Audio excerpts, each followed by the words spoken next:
Hello guys, स्वागत है आप सभी का वन शॉट में। आज हम लोग करने वाले हैं power sharing chapter 1 of civics. तो इस चैप्टर में दो कंट्रीज़ के बारे में बताया गया है, बेल्जियम और श्रीलंका। बेल्जियम एक बहुत छोटा कंट्री है जिसका 1 करोड़ पॉपुलेशन है और श्रीलंका का पॉपुलेशन है 2 करोड़। और जो बेल्जियम है वो अपनी जो बाउंड्रीज़ है वो 4 अलग अलग कंट्रीज़ के साथ शेयर करता है, फ्रांस, नीदरलैंड, जर्मनी और लग्जमबर्ग।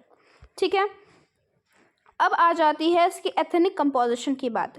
तो सबसे पहले बेल्जियम का एथनिक कंपोजिशन देखते हैं। ये जो 3 अलग अलग कलर्स देख रहे हो आप, एक ये, दूसरा ये और तीसरा ये। सबसे पहले देखते हैं हम लोग कि ये है 59% डच स्पीकिंग, और ये रीजन को हम लोग बोलते हैं फ्लेमिश रीजन। इसमें डच स्पीकिंग पीपल रहते हैं और ये 59% है।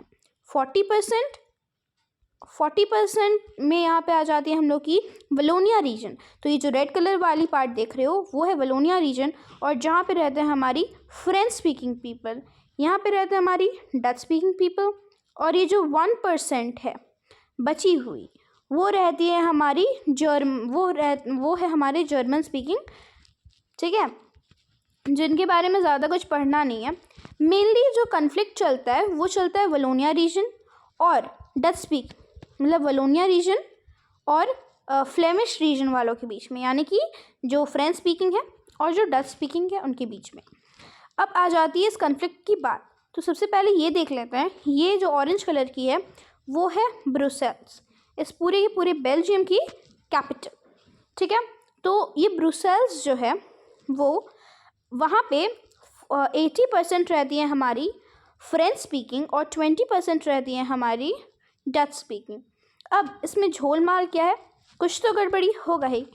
तो गड़बड़ ये है कि जो फ्रेंच स्पीकिंग पीपल हैं वो ओवरऑल कंट्री में, यानी कि पूरी की पूरी कंट्री में रहते हैं इन माइनॉरिटी, और ब्रुसेल्स में रहते हैं इन मेजॉरिटी। और जो डच स्पीकिंग है वो ओवरऑल कंट्री में मेजॉरिटी में और ब्रुसेल्स में माइनॉरिटी में रहते हैं। ठीक है, तो जो फ्रेंच स्पीकिंग पीपल थे वो बहुत ज़्यादा ही रिच थे, वो बहुत पावरफुल थे, और जो डच स्पीकिंग पीपल हैं वो उनको एडुकेशन और इकोनॉमिक फैसिलिटीज़ जो है वो बहुत ही बाद में मिली as compare to the French speaking people. तो इसके वजह से इन दोनों में एक बहुत बड़ा कन्फ्लिक्ट हो गया, जिसको वहाँ की गवर्नमेंट ने सुलझाई by the process of accommodation. अब ये क्या होता है वो हम लोग पढ़ेंगे बाद में। अकोमोडेशन यहाँ पे लिख देते हैं, ठीक है, पढ़ेंगे हम लोग ये बाद में। उसके पहले देख लेते हैं हम लोग श्रीलंका की कंडीशन। आ जाती है हमारी एथनिक कंपोजिशन ऑफ श्रीलंका। अब जो श्रीलंका है उसमें भी अलग अलग टाइप ऑफ पीपल थे, है ना। तो 74% थे सिन्हाला स्पीकिंग और 18% थे तमिल स्पीकिंग। अब जो तमिल स्पीकिंग थे उनमें भी 2 टाइप के थे, श्रीलंकन तमिल्स और इंडियन तमिल। श्रीलंकन तमिल वो हैं जो कि श्रीलंका में ही बॉर्न होकर के लाए गए हैं, born and brought up in Sri Lanka. और जो इंडियन तमिल है वो इंडिया में जन्म लिए, बट वो इंडिया से श्रीलंका तक आए एज अ प्लांटेशन वर्कर। ठीक है, जैसे कि पहले के टाइम में तो सबको प्लांटेशन वर्कर्स के लिए, जॉब के लिए लालच दे करके एक कंट्री से दूसरे कंट्री तक लाया जाता था। तो जिनके 4 फादर्स इंडिया से श्रीलंका तक एज अ प्लांटेशन वर्कर्स आए हैं वो है इंडियन तमिल। और जो 7% है वो क्रिश्चियंस है। ठीक है, और ये जो क्रिश्चियंस है वो तमिल भी बोलते हैं और सिन्हाला भी बोलते हैं। ठीक है, जो सिन्हाला स्पीकिंग है वो बुद्धिस्ट है और जो तमिल स्पीकिंग है वो हिंदूज़ और मुस्लिम्स हैं। आया इतना समझ में। उसके बाद यहाँ पे भी कुछ कन्फ्लिक्ट्स चल रही थी। तो यहाँ पे जो मेजॉरिटी है वो माइनॉरिटीज़ को डोमिनेट कर रहे थे। ठीक है, जो मेजॉरिटीज़ हैं वो माइनॉरिटीज़ को डोमिनेट कर रहे थे। तो इस पॉलिसी को हम लोग बोलते हैं मेजॉरिटेरियनिज्म, जो कि श्रीलंका में लगा दिया गया था कि जो मेजॉरिटी है वो माइनॉरिटी पर रूल कर सकते हैं। ठीक है, इसका शुरुआत हुआ था। आ जाते हैं हम लोग मेजॉरिटेरियनिज्म इन श्रीलंका में। मेजॉरिटेरियनिज्म क्या होता है वो मैंने आपको बता दिया। अब ये हम लोग का सिन्हाला में लगा, मतलब श्रीलंका में लगा था। उसका स्टार्टिंग हुआ था 1956 में। 1948 में सबसे पहले कि श्रीलंका इंडिपेंडेंट हुआ था। फिर 1956 में सिन्हाला, जो कि यहाँ पे मेजॉरिटी बोलते हैं, यानी कि 74% जो बोलते हैं, यानी कि सिन्हाला, उसको क्या कर दिया गया था, ऑफिशियल लैंग्वेज डिक्लेयर कर दिया गया था। इससे जो तमिल स्पीकिंग थे उनको बहुत ज़्यादा ही दुख हुआ, ठीक है। क्रिश्चियंस को नहीं हुआ, क्योंकि क्रिश्चियंस में तो दोनों ही आ जाते थे, मतलब कि मुस्लिम, मतलब वो सिन्हाला भी बोल लेते थे और तमिल भी बोल लेते थे। तो इसी वजह से क्या हुआ कि जो तमिल स्पीकिंग थे वो बहुत ज़्यादा ही पार्टी से, मतलब अपने इस पूरे श्रीलंका से एलियनेटेड फील कर रहे थे। यानी कि बहुत जैसे कि कोई एलियन आ जाता है, जैसे कि कोई ऐसा जन आ जाता है जो कि आप पहली बार देख रहे हो, जिसको मान लीजिए कि कोई एक न्यू एडमिशन आया है आपके क्लास में, तो कैसे उसको बहुत ज़्यादा ही एलियनेटेड फील होता है पूरे क्लास से कि मैं तो किसी को नहीं जानता। तो उस टाइप से यहाँ पे तमिल्स को फील हो रहा था। उसके बाद पहले तो इनको ऐसे ऑफिशियल लैंग्वेज डिक्लेयर कर दिया गया। उसके बाद अगर तमिल स्पीकिंग में और सिन्हाला स्पीकिंग में किसी को चूज़ करना पड़ता था, तो everyone, even for job, schooling, सब कुछ के लिए सिन्हाला कम्युनिटी को, यानी कि जो सिन्हाला स्पीकिंग थे, उनको चूज़ करते थे, ठीक है। उसके बाद तमिल्स की जो फीलिंग है वो बहुत ज़्यादा ही अपने इस पूरे श्रीलंका से उठने लगी थी। तो उन्होंने कुछ डिमांड रखा था, और वो कुछ डिमांड्स हैं कि तमिल लैंग्वेज को भी, एक सेकेंड, जो डिमांड थी वो थी कि तमिल लैंग्वेज को भी एज अ ऑफिशियल लैंग्वेज, ठीक है, आप लोग डिक्लेयर कर दो कि हाँ तमिल लैंग्वेज भी एक ऑफिशियल लैंग्वेज है। उसके बाद अगर आप ये नहीं कर सकते हो तो एक सेपरेट गवर्नमेंट, जो उनकी तमिल, जहाँ पे तमिल पीपल रहते हैं, वहाँ वो रीजन में एक सेपरेट गवर्नमेंट भी फॉर्म कर देनी चाहिए। और थर्ड है कि जो तमिल पीपल को, मतलब जो सिन्हाला पीपल को इतनी फैसिलिटीज़ मिल रही है, वैसे ही कुछ कुछ इक्वल अपॉर्चुनिटीज़ तमिल स्पीकर्स को भी मिलनी चाहिए, and which was not wrong. और आखिरी, अगर जैसे कि वहाँ पे जितने भी गवर्नमेंट थे वो इस पूरी चीज़ को मानने से साफ साफ मना कर दी थी।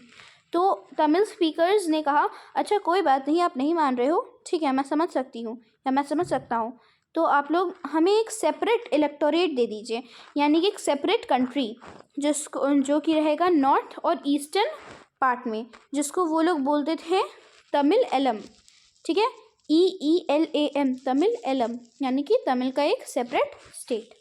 समझ में आया? जो पावर ऑफ अकोमोडेशन था वो लगाया गया था बेल्जियम में, यानी कि जो पावर थी वो डच स्पीकिंग और फ्रेंच स्पीकिंग में इक्वली शेयर कर दी गई थी, ठीक है। इस पूरी कहानी से हमें पता चलता है सबसे पहले, जो श्रीलंका वाला था, कि इसका एंड एकदम भी अच्छा नहीं हुआ था, बट यहाँ पे एकोमोडेशन लगाने की वजह से इसका एंड कैसा होता है अब ये देखते हैं हम लोग। तो इसमें एकोमोडेशन लगवाया गया था, तो इसका सबसे पहले तो इसके कॉन्स्टिट्यूशन में 4 टाइम्स अमेंडमेंट हुआ था, यानी कि 1970 से 1993 के बीच में बेल्जियम का कॉन्स्टिट्यूशन 4 बार बनाया गया था। अब सबसे पहले की चेंजेस क्या क्या हुई थी उसके कॉन्स्टिट्यूशन में वो देख लेते हैं हम लोग। तो फर्स्ट ऑफ ऑल कि number of Dutch speaking ministers and the French speaking ministers central government में इक्वल होनी चाहिए, नंबर 1। नंबर 2 कि कुछ कुछ स्पेशल लॉज लगाए गए थे, जिससे कि जो मेंबर्स हैं ऑफ ईच ग्रुप, ठीक है, जितने भी ग्रुप हैं उन सभी के मेंबर्स को ऐसा लगे कि वो एलियनेटेड नहीं है, एक दूसरे से अलग नहीं है, एक ही कंट्री के पार्ट हैं। तो इसकी वजह से कुछ कुछ स्पेशल लॉज लगा दिए गए थे, और कुछ कुछ स्टेट गवर्नमेंट की पावर सेंट्रल गवर्नमेंट को भी दे दी गई थी, ठीक है। और उसके बाद कि ब्रुसेल्स के पास एक सेपरेट गवर्नमेंट थी, ठीक है, ब्रुसेल्स के पास एक सेपरेट गवर्नमेंट थी, जिनमें ब्रुसेल्स ने दोनों कम्युनिटीज़ को इक्वल राइट्स दिए, ठीक है। और सेंट्रल और स्टेट को छोड़ करके कम्युनिटी गवर्नमेंट भी बनाया गया। ये 5 वेज थी जिसकी वजह से इस पूरे के पूरे बेल्जियम में एक अकोमोडेशन आया, ठीक है।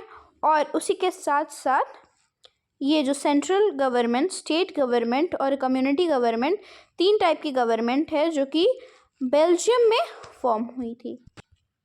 यानी कि जो कॉन्स्टिट्यूशन है वो डच स्पीकिंग और फ्रेंच स्पीकिंग मिनिस्टर्स को सेंट्रल गवर्नमेंट में इक्वल रखेगा।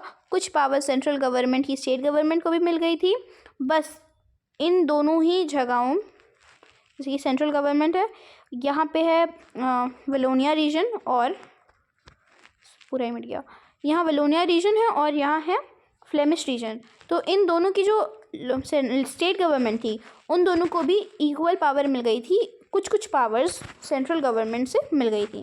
उसके बाद है कि ब्रुसेल्स ने भी एक सेपरेट गवर्नमेंट फॉर्म कर लिया था, जहाँ पे दोनों कम्युनिटीज़ का एकदम इक्वल रिप्रेजेंटेशन है, कि दोनों कम्युनिटीज़ एकदम सेम रहेंगे। और आखिरी पॉइंट है कि एक कम्युनिटी गवर्नमेंट का भी फॉर्म हुआ, जो कि एक स्पेशल कम्युनिटी से बनता है, या तो एक स्पेशल कम्युनिटी उसको वोट करती है। ठीक है, डच, फ्रेंच और जर्मन स्पीकिंग, ये 3 उस कम्युनिटी की नाम थी। ठीक है, उसके बाद हम लोग देखते हैं कि प्रॉब्लम दोनों ही कंट्रीज़ में था, यानी कि बेल्जियम में भी कुछ प्रॉब्लम थी और श्रीलंका में भी कुछ प्रॉब्लम थी। बट फ़र्क क्या हुआ कि बेल्जियम ने पावर शेयरिंग को अपना लिया, पावर ऑफ अकोमोडेशन यानी कि पावर शेयरिंग लाया, और इसमें पावर शेयरिंग को नहीं अपनाया गया था श्रीलंका में। ठीक है, तो इसके वजह से बेल्जियम का बहुत ही हैप्पी एंडिंग हुआ और श्रीलंका का बहुत ही एक सैड एंडिंग हुआ। यहाँ पे एक मेजॉरिटेरियनिज्म की एक ऐसी डेफिनेशन है, ठीक है, जो कि बहुत ही इजी लैंग्वेज में लिखी गई है कि a believe that majority community should rule over the minority, should rule over the minority. ठीक है, उसके बाद पावर शेयरिंग है कि power sharing means distribution of power among different sections of the society, मतलब अलग अलग सेक्शंस ऑफ द सोसाइटी को अलग अलग पावर देना। आया समझ? तो ये था हमारा मेजॉरिटेरियनिज्म और पावर ऑफ अकोमोडेशन या पावर शेयरिंग, जो कि 2 अलग अलग कंट्रीज़ में लगाई गई थी। उसके बाद आता है कि पावर शेयरिंग जो है वो डिज़ायरेबल क्यों है। ठीक है, सबसे पहला तो पावर शेयरिंग जो है वो क्या करता है, रिड्यूस करता है सोशल कन्फ्लिक्ट को। ठीक है, firstly power sharing is good because it helps to reduce the possibilities of conflict between social group, यानी कि कोई भी सोशल ग्रुप में अगर कोई भी कन्फ्लिक्ट होगा तो उसकी पॉसिबिलिटीज़ को ये पावर शेयरिंग रिड्यूस करता है, नंबर 1। नंबर 2, बहुत बार क्या होता है जब भी कोई 2 सोशल एनिमीज़ बन जाते हैं तो उसके वजह से बहुत ही ज़्यादा पॉलिटिकल इंस्टेबिलिटीज़ हो जाता है, तो जिसको क्या करता है, पावर शेयरिंग हटा देता है। मतलब power sharing is a good way to ensure stability of political order. ठीक है, ये था सेकंड पॉइंट। फिर आता है हमारा थर्ड पॉइंट कि it may look attractive in a long run, but मतलब in a short run it may look attractive, मतलब कि कुछ टाइम के लिए बहुत अच्छा लगेगा कि हाँ मेजॉरिटी कर रहे हैं माइनॉरिटी पे रूल, बट उससे क्या होगा, एक सिविल वॉर हो जाएगी, जैसे कि हुई थी हमारी श्रीलंका में। ठीक है, अब है कि but in long run it undermines the unity of the nation, जैसे कि सिन्हाला और तमिल स्पीकिंग में यूनिटी जब पहले थी वो बाद में नहीं रही, यानी कि इसने यूनिटी को हटा दिया। ये था हमारा थर्ड पॉइंट। फिर आता नहीं, ये हम लोग का फोर्थ था क्या, नहीं थर्ड पॉइंट था, एक सेकेंड। और चौथा पॉइंट है कि power sharing is very spirit of democracy. जो पावर शेयरिंग होता है वो गुड होता है डेमोक्रेसी के लिए, क्योंकि वो स्पिरिट होता है डेमोक्रेसी का। A democratic rule involve sharing of power with those affected by it's exercise, मतलब कि अगर कोई डेमोक्रेटिक रूल से परेशान है और वहाँ पे पावर शेयरिंग आ जाए तो वो क्या हो सकता है, मामला सुलझ सकता है वहाँ का। फिर जो पावर शेयरिंग होता है वो 2 टाइप का होता है, प्रूडेंशियल और मॉरल रीजन, 2 रीजन पे बेस होता है। ठीक है, सबसे पहले प्रूडेंशियल रीजन क्या होता है पावर शेयरिंग का, तो प्रूडेंशियल रीजन होता है कि power sharing is good because it help to reduce the possibilities of the conflict between social group, मतलब कि सोशल ग्रुप में जो कन्फ्लिक्ट होता है उसकी पॉसिबिलिटी को रिड्यूस करता है। ठीक है, why is power sharing desirable, तो इसका 2 रीजन्स जो है वो है। और दूसरा कि मॉरल रीजन, तो मॉरल रीजन में आ जाता है कि पावर शेयरिंग जो होता है वो एक बहुत ही अच्छा स्पिरिट होता है डेमोक्रेसी का। मॉरल रीजन में एक और चीज़ है कि मॉरल रीजन में जो सिटीजन्स का पार्टिसिपेशन है वो एक्टिव रहता है। ठीक है, उसके बाद आ जाती है हमारी फॉर्म्स ऑफ पावर शेयरिंग, जो इस पूरे चैप्टर की आखिरी टॉपिक है। ठीक है, तो 4 फॉर्म्स होती हैं in modern democracies. Power sharing की 4 फॉर्म्स होती हैं। ठीक है, सबसे पहले आ जाती है हमारी हॉराइजॉन्टल डिवीजन ऑफ पावर। ठीक है, तो ये आ जाती है हमारी लेजिस्लेटिव, एग्जीक्यूटिव और जुडिशरी। ये जो होती है ये हमारी होती है हॉरिजॉन्टल डिवीजन ऑफ पावर। इसमें ना जो एक होती हैं वो दूसरे पे चेक करती हैं और दूसरे को बैलेंस करती है, जिसके वजह से मतलब कि लेजिस्लेचर जो होता है वो एग्जीक्यूटिव पे नज़र बनाए रखता है, एग्जीक्यूटिव जो होता है वो जुडिशरी पे नज़र बनाए रखता है, जुडिशरी जो होती है वो इन दोनों पे नज़र बनाए रखती है, लेजिस्लेचर भी इस पे नज़र बनाए रखता है और ये भी दोनों पे नज़र बनाए रखती है। ऐसे ही सब एक दूसरे पे नज़र बनाए रखता है, जिसके वजह से इस सिस्टम को हम लोग चेक्स एंड बैलेंस भी बोलते हैं। उसके बाद आ जाती है हम लोग की वर्टिकल डिवीजन ऑफ पावर। अब ये कैसे होता है? ये होता है हमारा सेंट्रल, स्टेट और लोकल लेवल के बीच में। ठीक है, और इसको मतलब फेडरल गवर्नमेंट भी मतलब बोलते हैं, मतलब जो हम लोग का इंडियन गवर्नमेंट है उसको हम लोग फेडरल गवर्नमेंट भी बोलते हैं। ठीक है, उसके बाद आ जाते हैं हम लोग की power sharing among different social group, यानी कि जो अलग अलग सोशल ग्रुप है जैसे कि रिलीजियस, लिंग्विस्टिक ग्रुप्स। और एक इसका बहुत ही अच्छा एग्जांपल गिवन है कम्युनिटी गवर्नमेंट, जो कि बेल्जियम में फॉर्म हुई थी। ये भी एक बहुत अच्छा एग्जांपल है of power sharing among different social groups.